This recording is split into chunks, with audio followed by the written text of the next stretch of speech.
Hello EUB242, I am Patrick O'Connor and I am working with Rebecca Richard and William Beckley. I'll be exploring the Asia Pacific with a depth study in Japan under the Shoguns, so 794 to 1867. Rebecca will be covering the freedom rides in her depth study on rights and freedoms, 1945 to present, and will conclude with a depth study on the globalizing world, focusing on the introduction of rock and roll. Across our three depth studies, we have three common procedural concepts which we've included. These are perspective, evidence, and significance. This presentation has been organised chronologically in the Australian curriculum, so I will begin, Rebecca will continue on, and then Will conclude. My depth study in the Asia Pacific, so Japan under the Shogun, 794 to 1867, is from the Year 8 curriculum. The multi-stage activity which I've developed is the culminating aspect of a 5-lesson sequence exploring the question of what effect the Tokugawa shogunate have on society, culture, and politics in Japan. This 5-lesson sequence explored Oda Nobunaga, Tokugawa Ieyasu, and Japanese feudalism. As a whole, the lesson sequence addresses the substantive concepts of feudalism, social hierarchy, and the Japanese way of life. And the procedural concepts, which I discussed before, were perspective, evidence, and significance. The kinesthetic learning activity which I've developed is multi-staged and conducted across a double period. The first part of the activity, conducted in Lesson 4 of the 5-lesson sequence, explores the Japanese feudal system, which in turn responds to ACD SEH 4012, the way of life in shogunate Japan, including social, cultural, economic, and political features, including the feudal system and the increasing power of the shogun. This activity also aligns the general capabilities of personal and social capability, intercultural understanding, and information communication technology, and the procedural concept of perspectives.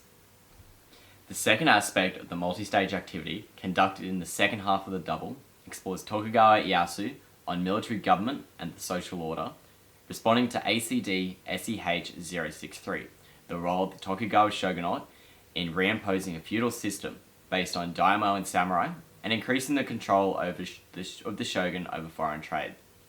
This aspect of the activity aligns to the general capability, literacy, and intercultural understanding, and the procedural concepts of evidence and significance. Both aspects of the activity align to the cross-curriculum priority of Asia and Australia.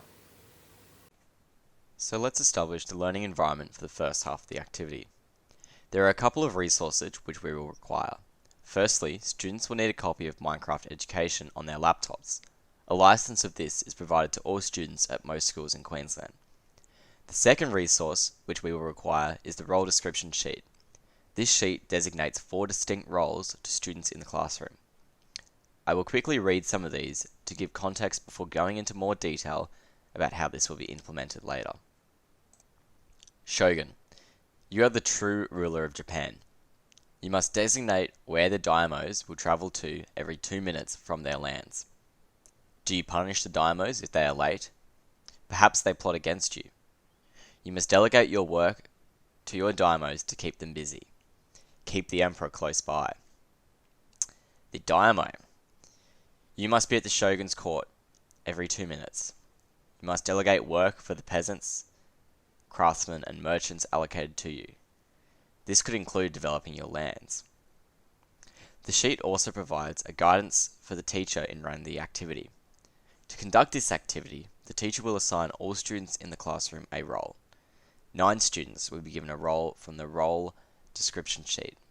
These are the emperor, the shogun, 4 daimyos, and 3 samurai. The rest of the class will be split evenly between farmers, merchants, and craftsmen. From here, students will be required to emulate the feudal system. It is important to note that the teacher will be responsible for reassigning roles throughout the activity to ensure that every student gets to have a meaningful engagement with the activity. The teacher is also allowed to play devil's advocate throughout the activity to make it fun for the students, as long as at the conclusion of the activity, the students have identified Japanese feudal hierarchy and applied it within Minecraft Education.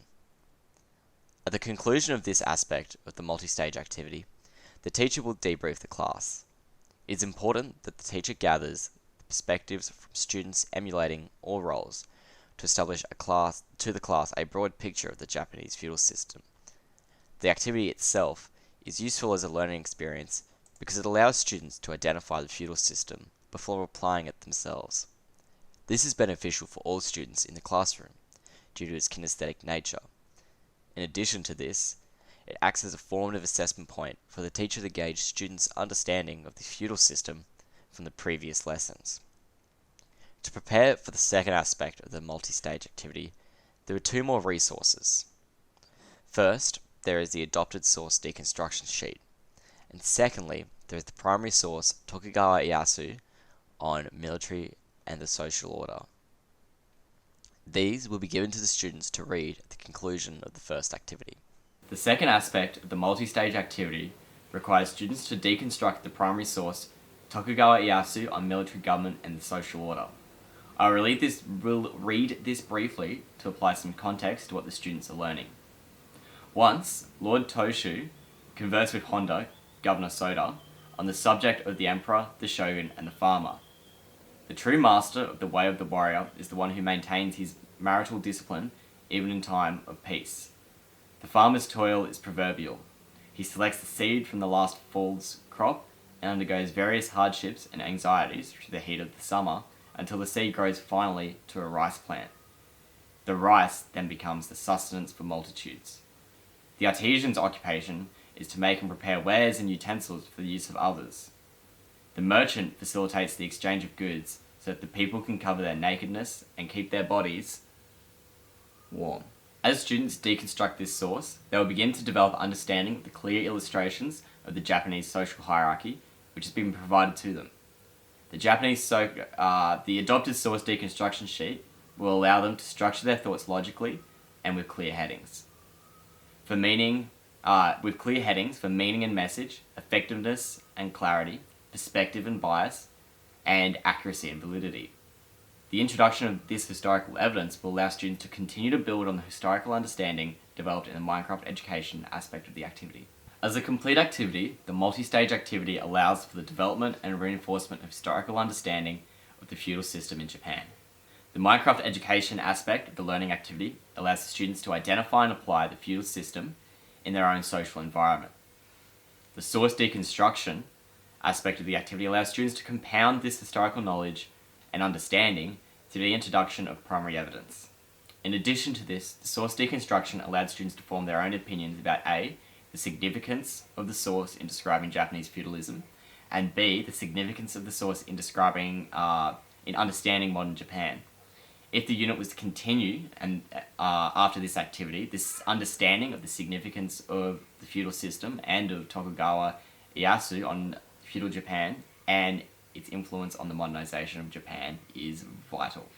Okay, so my name is Rebecca and my topic is the depth study of rights and freedoms 1945 to the present from the Year 10 Australian History curriculum. In the first few lessons, the students had a brief look at the Universal Declaration of Human Rights and a quick guide to some of the key events and leaders from the American Civil Rights Movement. The students at this precise moment in time are learning about the influence of the American Civil Rights Movement on the Aboriginal and Torres Strait Islander People's Civil Rights Movement during the same time period. Specifically, the students were looking at the influence of the 1961 Freedom Rides on the 1965 Freedom Rides. The key question that we will be trying to answer by completing this activity is, what key events from the American Civil Rights Movement inspired Aboriginal and Torres Strait Islander People's Civil Rights Movement? By completing this activity, the students will be investigating the procedural historical concepts of significance, evidence, and perspectives, which are evident in the activity. The students will also be exploring the substantive historical concepts of the Civil Rights Movement and the Aboriginal and Torres Strait Islander People's Civil Rights Movement. Part 1 of this activity uses the general capabilities of literacy, critical and creative thinking, and personal and social capability. Part 2 of the activity uses the general capabilities of information and communication technology and critical and creative thinking. This will be explained further at the end. This unit also employs the Aboriginal and Torres Strait Islander histories and cultures cross-curriculum priority. The specific historical content that is related to this activity comes from the content descriptors of ACD-SCH 105, the U.S. Civil Rights Movement and its influence on Australia, as well as ACD-SCH 134, methods used by civil rights activists to achieve change for Aboriginal and Torres Strait Islander peoples, and the role of one individual or group in the struggle. The students will be using the historical skills of ACHHS 189, evaluate the reliability and usefulness of primary and secondary sources, which comes from the skill of analysis and use of sources. They will also use the skill of ACHHS 190, identify and analyze the perspectives of people from the past. This comes from the skill of perspectives and interpretations. In this Year 10 class of 20 students, there is a wide variety of students who will all have various levels of ability. There is one student, Student A, who has ADHD. This student gets angered easily if there is a lot of writing work, especially if he has not been forewarned of the task. For this activity, the student was warned in the previous lesson that there would be writing. There is another student, Student B, who has been diagnosed with dyslexia, and finds it easier to read work and to complete work when it is on a blue piece of paper. This student also gets angered easily, especially when he feels different because of his disability. All of these have been taken account in the activity. The activity that the students will be participating in is part 1 of a form of formative assessment. Part 2, which the students will complete in the next lesson, is more focused on the digital technologies, ICT, aspect of the summative assessment piece, which will be a multimodal presentation of one topic of the overall unit. Historical understanding is developed by the activity that the students completed in Lesson 4 of the previously completed 5-lesson sequence. The activity in particular that the students will be completing is a source-based analysis on the differences between the 1961 Freedom Rides and the 1965 Freedom Rides. Students are expected to use the evidence and the sources they are provided with and outline the significance of the American Civil Rights Movement on the Aboriginal and Torres Strait Islander people's civil rights movement. Specifically, the significance and the impact of the Freedom Rides in 1961 had on the Freedom Rides in 1965. Students are also given sources which look at the different perspectives of people in both the Freedom Rides.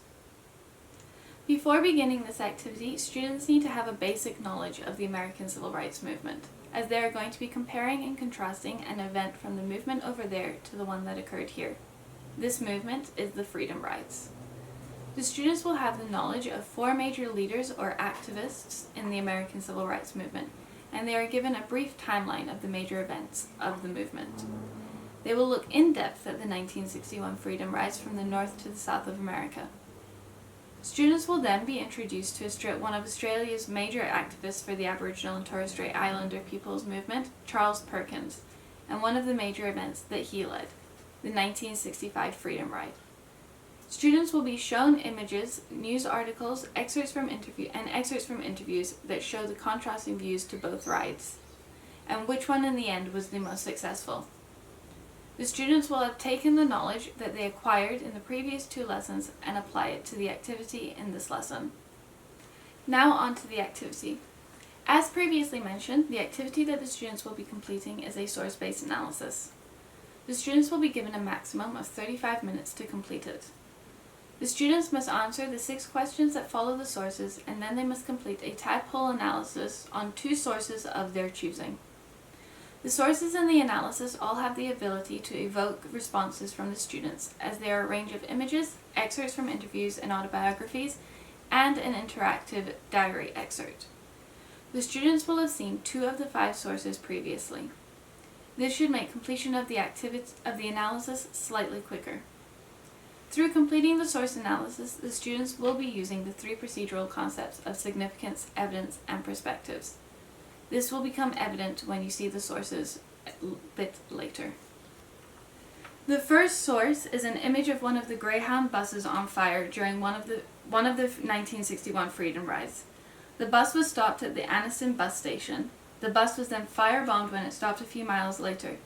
The riders were then attacked by a white mob as they ran off the bus. Source 2 is an image that was taken on February 12, 1965. 29 non-Indigenous and Indigenous students boarded a bus with Aboriginal leader and rights campaigner Charles Perkins to complete the first of the Freedom Rides in 1965. Source 3 is an excerpt from Anne Curthoy's diary, which details every day of the 1965 Freedom Rides and what happened in each town they visited. This particular extract is from when the group visited the town of Moree. Anne Curthoy was one of the Indigenous students that joined the ride. Source 4 is an extract of an interviewer with Freedom Rider Jim Zwerg. The date of the interview is unknown. Jim Zwerg was just 21 years old when he had participated in the Freedom Rides in 1961. He was attacked and beaten by segregation supporters, and he was admitted to hospital for these injuries. It is important to note that Jim Zwerg was a white student who participated in these rides. And finally, Source 5. Source 5 is a quote extracted from Charles Perkins' autobiography, A Bastard Like Me, which was published in 1975. This extract details how the 1965 Freedom Rides came about. Charles Perkins was Australia's first Aboriginal university graduate. He then went on to play soccer in England before returning to Australia to begin protesting the laws against Aboriginal and Torres Strait Islander peoples. There are 6 questions that follow these sources. The questions that follow the sources are a mix of lower order thinking and higher order thinking, and they can be seen here. Question 1 is what emotion is evoked for the viewer after seeing source 1? Question 2, compare source 3 and 4. What were some of the major differences between the 1961 and 1965 Freedom Rides? Question 3, what emotion is evoked from source 4 on the reader? And what type of publication would the interview have been published in? Question 4, why would it be necessary to have a public figure such as Charles Perkins in source 2 and 5 leading a movement campaigning for equal rights? Question 5, true or false, the 1961 Freedom Rides were more peaceful than the 1965 Freedom Rides? And question 6, based on your answer above, use the above sources to support your answer.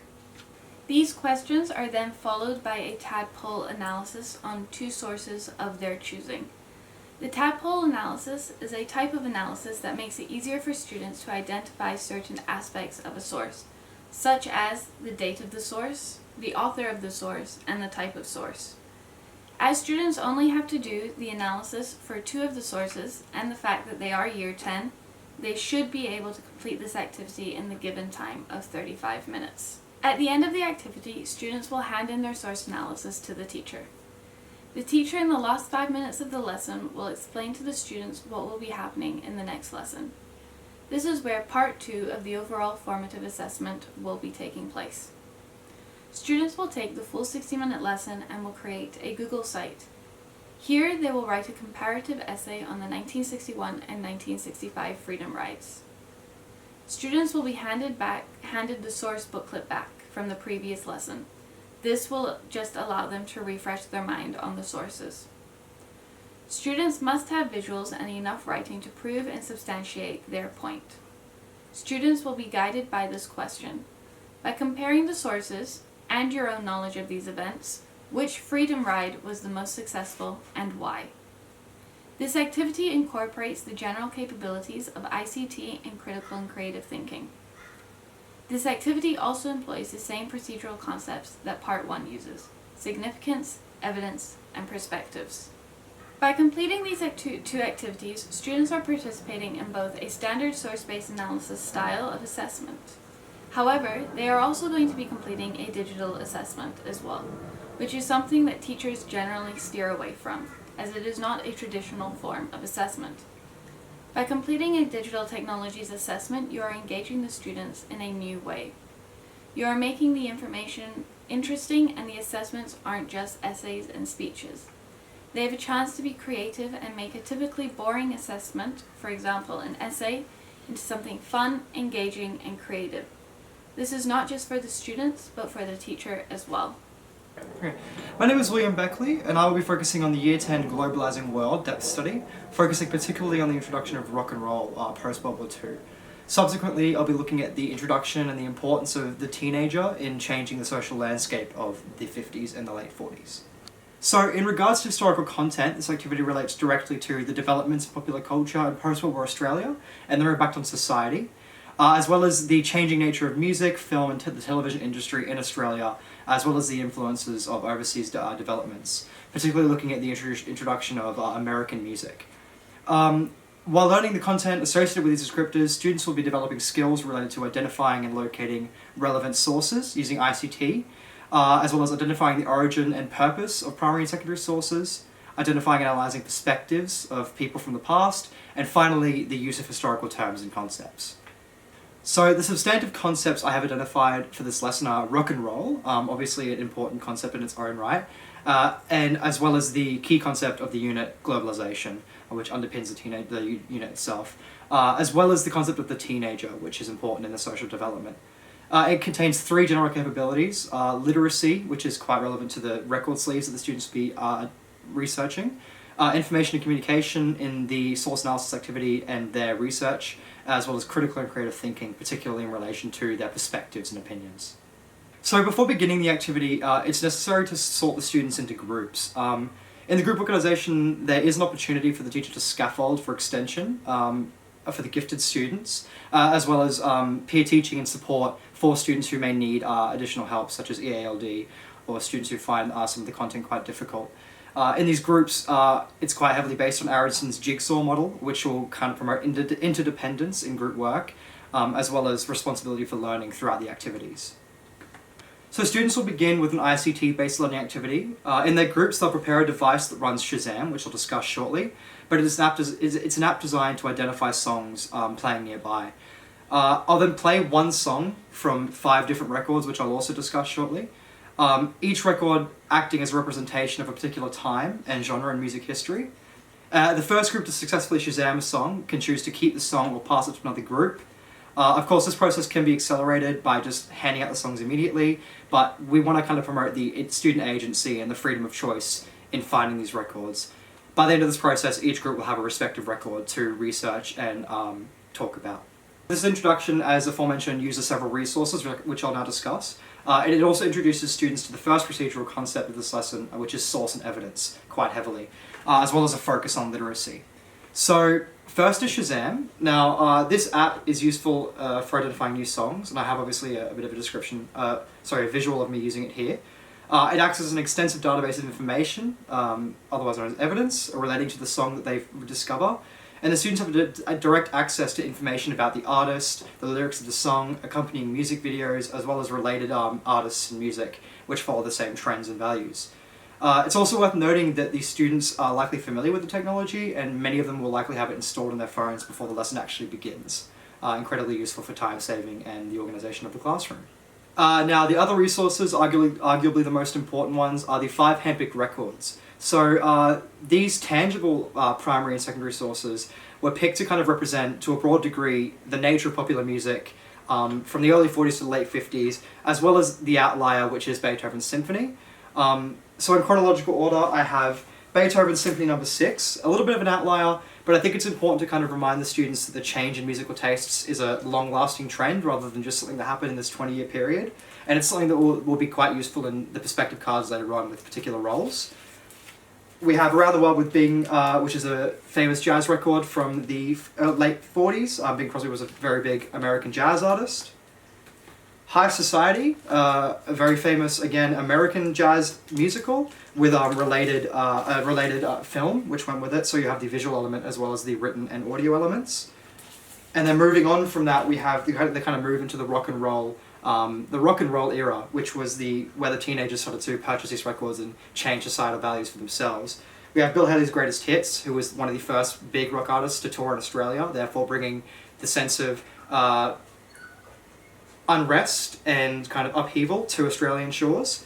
As you can see in the back in the written source, there's a headline saying, Bill Haley and the Comets cause a riot in Britain. So obviously we can immediately see the values that this record would perpetuate and the way that the older generations would not agree with it. And finally, the posthumous Chuck Berry record, Ultimate Rock and Roll Hero, which contains a lot of really crucial, culturally important rock and roll songs, which kind of shaped that generation and moving into rock and roll as a staple art form. So these resources not only provide a plethora of visual, audio, and textual information and research opportunities, they're also an ideal resource for immersing students in the study of history. They help bring history alive in the classroom. By holding these records in their hand, they really are kind of immersed in this sense of history which they're studying by holding these sources. Now, it's also a very good way to discuss the more ambiguous, challenging nature of the difference between primary and secondary sources. Obviously, that's something that students have to become quite familiar with in their history learning. And in this case, the intricacies of the records and the kind of publishing history of some of these records can make it difficult to distinguish whether it's a primary source printed at the time of the artist or afterwards. But through careful enough analysis of these records and a strong use of literacy, it can be distinguished, and it's an important step for students to make in differentiating between these two kinds of sources. Now, exploring these records is also directly related to ACHH S190, in which students identify the origins and purpose of these sources. Obviously, the purpose is pretty straightforward, but the origins of them are quite difficult to distinguish. The following section of this activity further develops upon the source and evidence procedural concepts, as students conduct a source analysis on their respective records. So it's relevant to the concept of significance as well, as the students will begin to note the contrasts and themes and values promoted by these records, and their subsequent impact on the society in which they were introduced, these contemporary 50s audiences. So after becoming physically familiar with these records, likely having explored them briefly through the Shazam app, students will be provided with Google slide template, which will scaffold their introduction to higher order and lower order thinking and research opportunities. So this template provides students with a scaffold with which to study their records in further depth, and it would likely be approached using the aforementioned jigsaw model. So it also allow for a differentiated approach. EALD students may choose to focus more so on the visual stimuli, which are talked about in the research portfolio, and perhaps students in need of extension or deeper thinking may tackle the themes and the perpetuated values of these records. Students will also be given about 20 to 30 minutes of research time for their topics, and they'll ensure that the sites they visit and the record they use is added to their bibliography. So this activity subsequently promotes literacy and ICT practices as students navigate through the intricacies of their records, as well as the vast amount of resources they will find online regarding these songs. It'll also likely require them to use historical terms and concepts to kind of make sure their research is effective in their Google searches. And it will also promote the historical skill ACHH S186, in which students will locate relevant primary and secondary sources using digital means. So in the final section of this activity, the teacher will assign each group with a particular perspective card. Now these perspectives will include an employed teenager, a middle-aged police officer, a retired pensioner, a record store owner, and a local priest. And they were chosen specifically to promote critical thinking from the students and to represent an array of kind of moral perspectives from the era. So, drawing upon their research which they've just conducted, students will kind of come up with an opinion about the particular record they're holding. For example, if a local priest is given Chuck Berry's record, they may have an outcry against the hedonistic messages portrayed in Chuck Berry's work and the values that it promotes being quite against their beliefs, especially in the time. And it will relate directly to ACHH S190, in which students identify and analyse perspectives from the past.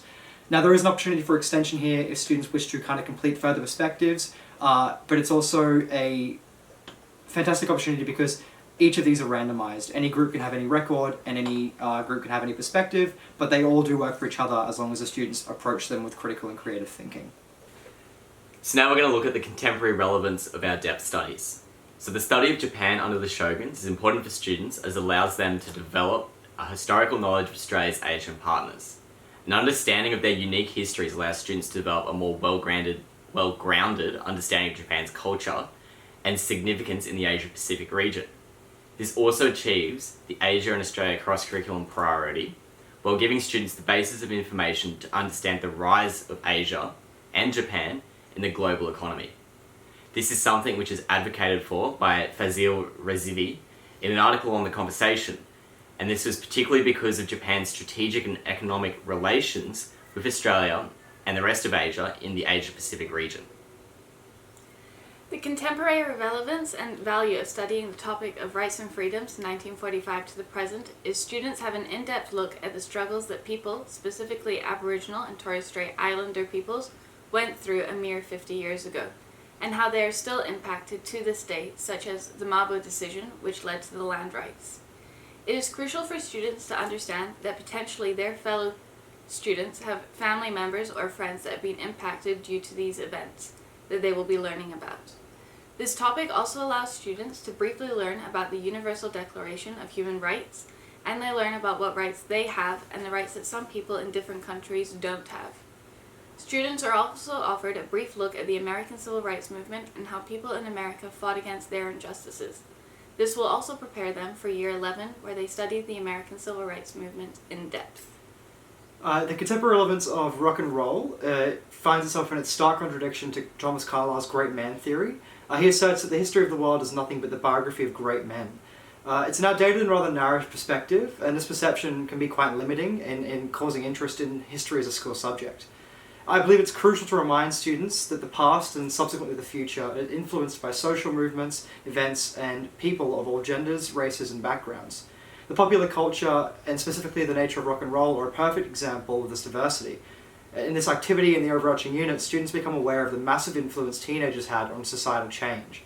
Herbert Spencer, a contemporary critic of Carlyle, gives a much more relevant perspective when he says, "The genesis of a great man depends on the long series of complex influences which has produced the race in which he appears, and the social state into which his race has slowly grown.